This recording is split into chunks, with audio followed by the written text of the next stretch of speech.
good morning. There is a lot on the table for this election. Guys, good morning. If you're a parent, you may be wondering and you may have concerns, is this vaccine safe for my child? Well, you're not alone. Can't believe what these families are going through, just like homes you see behind me that have completely lost their roof in the damage that we were seeing yesterday. Guys, good morning. It was a very close vote, but let me walk you through exactly some of what the community is feeling with that frustration when they come out to the games. You can see that with that vote, they had to decide whether or not to vote yes to new improvements or to keep using the concession stand or tent rather that they've been using for the last 40 years. Guys, you heard it here first, 7 p.m. tonight. Our students are super pumped and excited, and you should be too. Tracy and Nick, I'm sending it back to you. It's time to get physical. We're breaking up and working up a sweat this morning with Erica. She's going to show us some moves that you can do here at the gym, but also some things that you can do at home. Good morning. Good morning. How are you doing? I'm doing good. You ready to get moving? I'm ready to get moving. So first we're going to start with just some lunging in place. You can do this at home. Okay. If you're not as mobile and you need some assistance, you can hold on to a wall or maybe a couch. So when we lunge, we're going to take a big step out. We're going to tap that knee on the ground, come back up. Good. Like that? You can also take your hand to your knee as you come up to get you kind of push up. Good. Morning. Fire safety is all about how to use and what not to use when it comes to preventing a fire in your home and keeping yourself warm. That's why Chief Eloy Vega here at the Port Neches Fire Department that you see behind me says that one of the biggest mistakes he sees people make is to leave a space heater unattended in their home. So guys, good morning. I'm here outside of the Redbud Festival, and as you can see, I'm living out all of my childhood dreams on the carousel. But coming up, we will tell you just how they're celebrating their 50th and all they have to offer here at the festival. We will tell you more details coming up. Stick around. What's going on behind me? I guess you guys will have to stay tuned to find out. I'll be doing something I never thought I would ever do in life. Coming up next right here.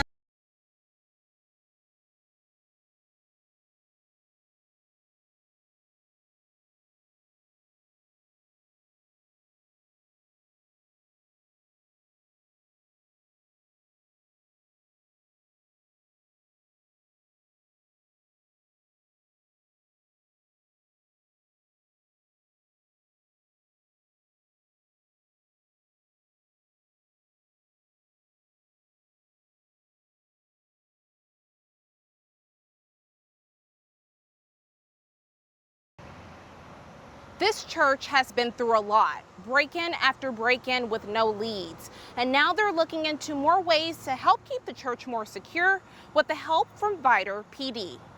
They took an old air conditioning unit that we had and stole the copper coils out of it. And Pastor David Velo says that that's not the only thing the mass thief took.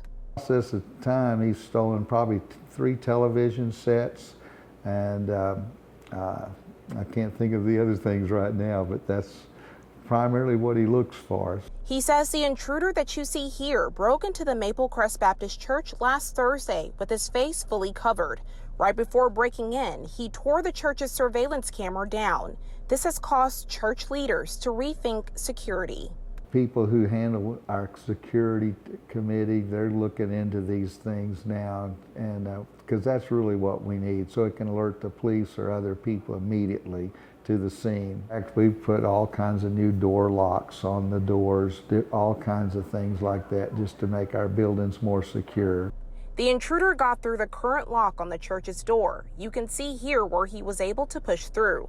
Viter Police Chief Rod Carroll says that they are trying to track down who is responsible. Have had some information on a possible suspect, and we're going to continue to move forward on that issue. We do have a great picture of the individual, although they are covered up.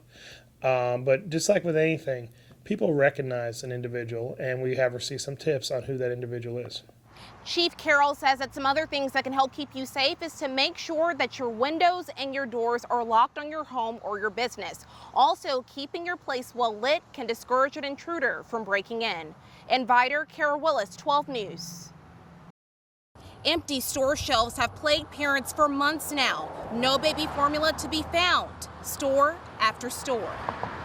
There's probably about 10 of them. We went to each one and we did not find any formula. But just when a reopened Abbott plant was supposed to give peace of mind, A major storm shut it down again. FDA Commissioner Robert M. Califf says the agency knew about the stoppage, but didn't expect it to have a huge impact given the increase in formula imports and supply. If you still need help finding formula, here are some resources that can help. You can donate to Children's Health Center in Port Arthur, East Tech's Urgent Care Beaumont, or you can even sign up for available formula by texting the number on your screen. If you need formula, you can visit or call your local WIC Center, Pathfinder Pediatric Home Care, the Hope Women's Resource Clinic. Talk to your pediatrician. As far as a time frame of when the plant will reopen, Califf said in a Twitter statement last night, quote, "Today we were made aware of the weather-related situation at Abbott's Sturgis, Michigan facility. I personally spoke to the CEO tonight, and we discussed our shared desire to get the facility up and running again as quickly as possible." The plant will continue production after it's resanitized. In the meantime, if you need help or can help, you can visit our website at 12newsnow.com. In Beaumont, Kara Willis, 12 News.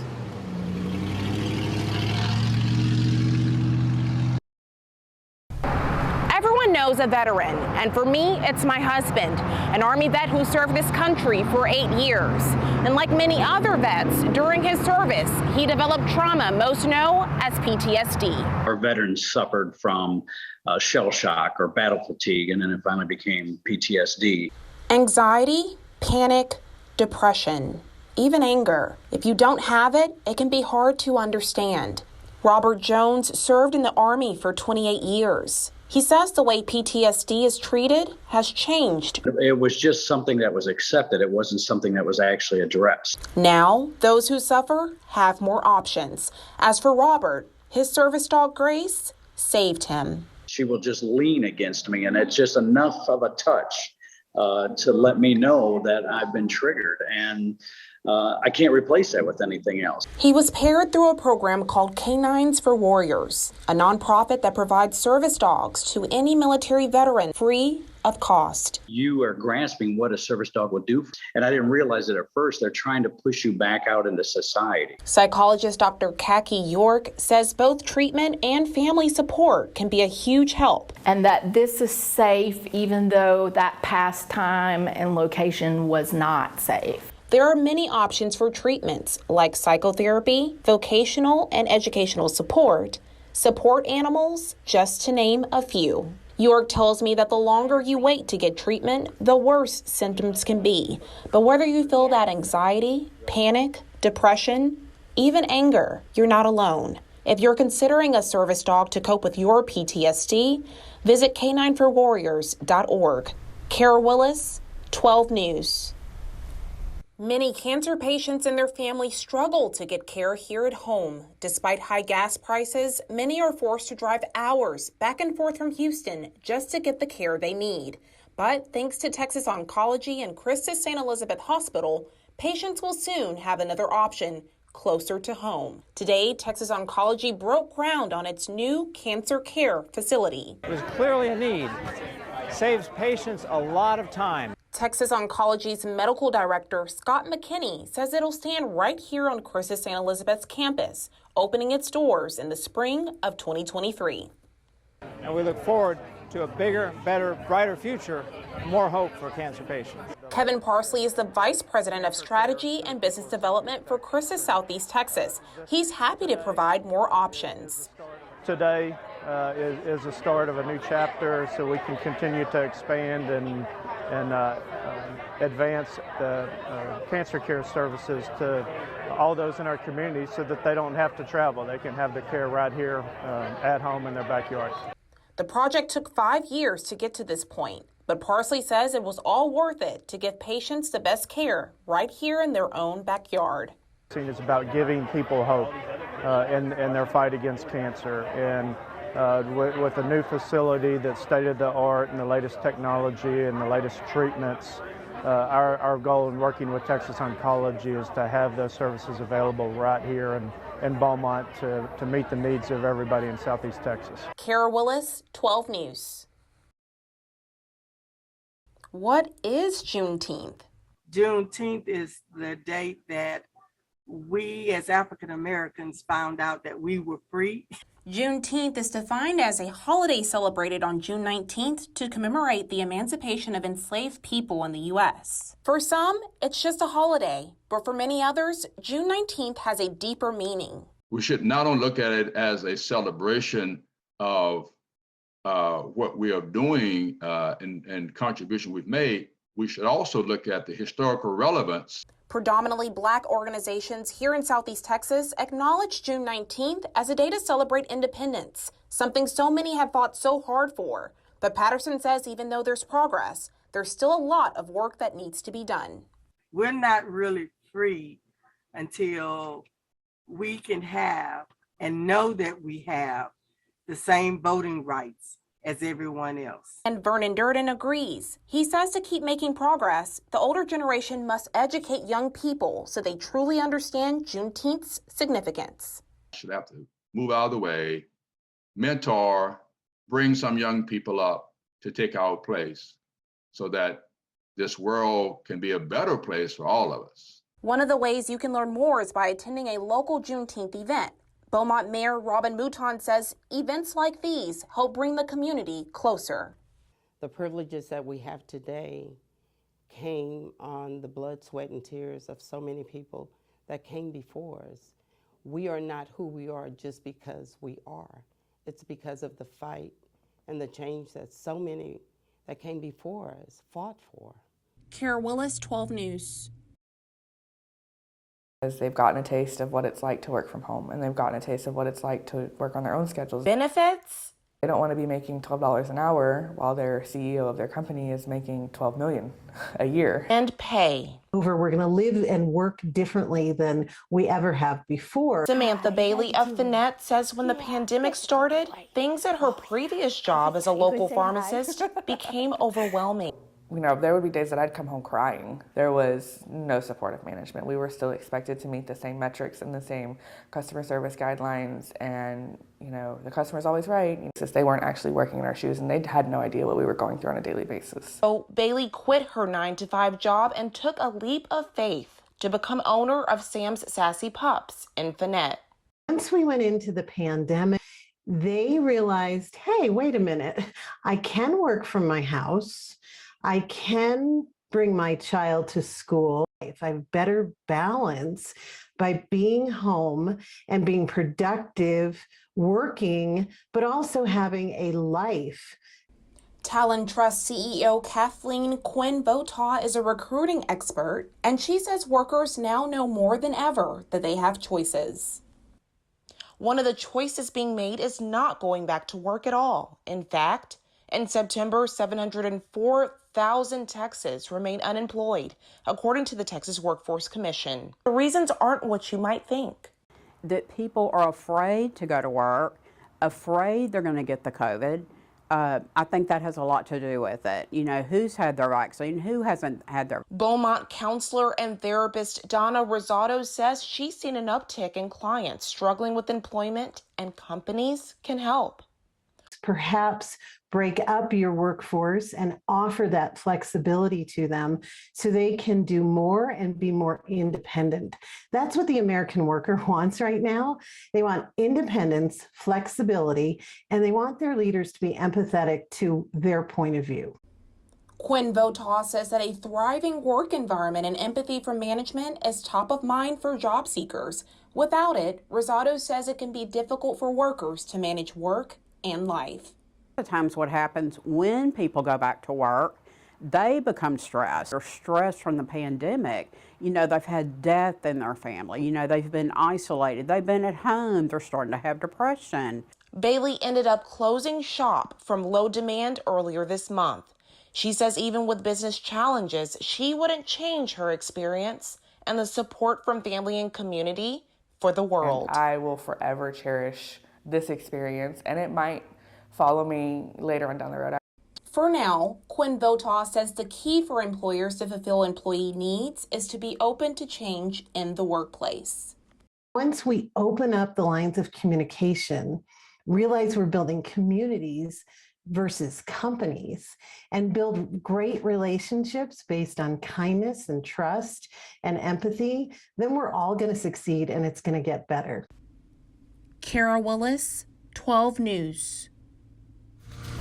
High school senior Maria Ortiz was on a lunch break here at the La Vaquita Meat Market in Port Arthur when the unthinkable happened. 2 teens were shot right here in this parking lot.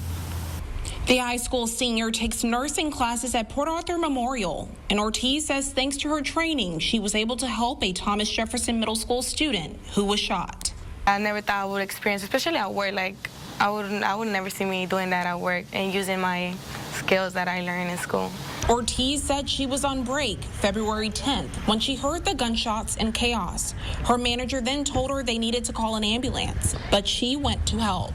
The high school senior said she was scared, but knew she had to stop the bleeding.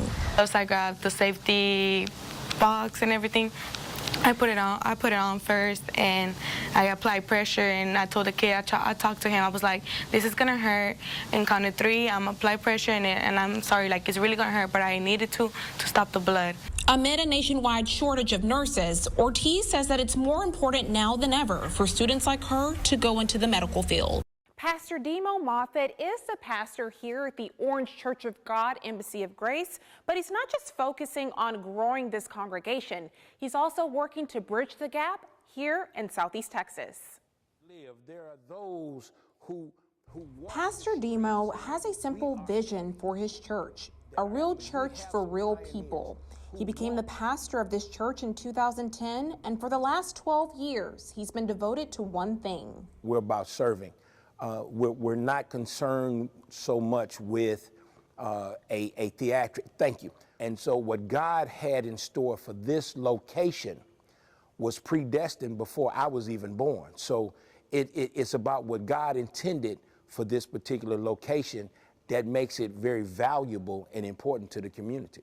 Community outreach is important to Pastor Demo, and Orange Church of God Embassy of Grace has been a source of support for the community. It's a place where people can celebrate spiritual milestones, but also turn to in times of need. Tragedy brings us together. When tragedy hits, we get unified. Well, how much more powerful will our communities be during times when it's not a tragedy, that we can still practice that unity?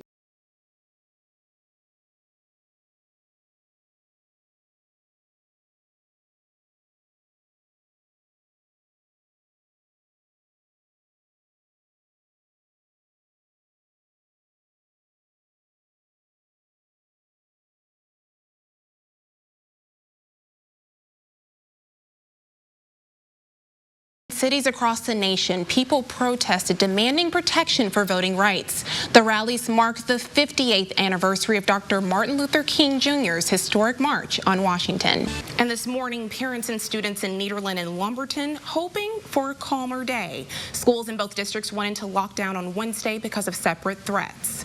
In Nederland, the high school was impacted, and in Lumberton, both the high school and the middle school were locked down. Here's some exciting news for BPD. Beaumont police have 14 new officers in their ranks. It's the most recruits they've received in a decade, and it was a special day for the recruits who are pinned by their families at the event center before they hit the streets to protect our community. Any wet roads out there could become more hazardous over the next 24 hours or so, and thanks to that wintry weather that Christiana has been talking about, we should be preparing ahead. Starbucks says it's no longer requiring its employees to be vaccinated against COVID-19.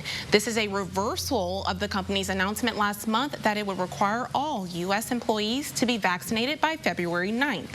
The change comes in response to the Supreme Court's decision. It rejects President Biden's plan to require vaccines or regular COVID testing at companies with more than 100 employees. Begin your day, it's time for a reason to smile. An 11-year-old in Jasper, AJ Thomas, has overcome many of the health obstacles that have stood in his way. He's now focused on making a lifelong dream come true.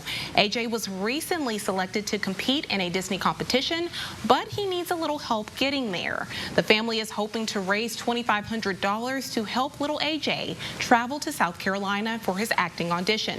So far, they have raised $800. We have a link to his GoFundMe. Guys, guys, so get this. Taco Bell is set to launch the next offensive in the chicken sandwich war. Yes, you heard that right. The crispy chicken sandwich taco will be available nationwide at participating locations next Thursday. Guilty, the jury reached a verdict for a man on trial for the Valentine's Day murder of his wife. The court sentenced Christopher Jones to 30 years in prison. More people are using mobile apps and at-home tests to monitor their own health. But like anything else, there are pros and cons to these do-it-yourself health devices.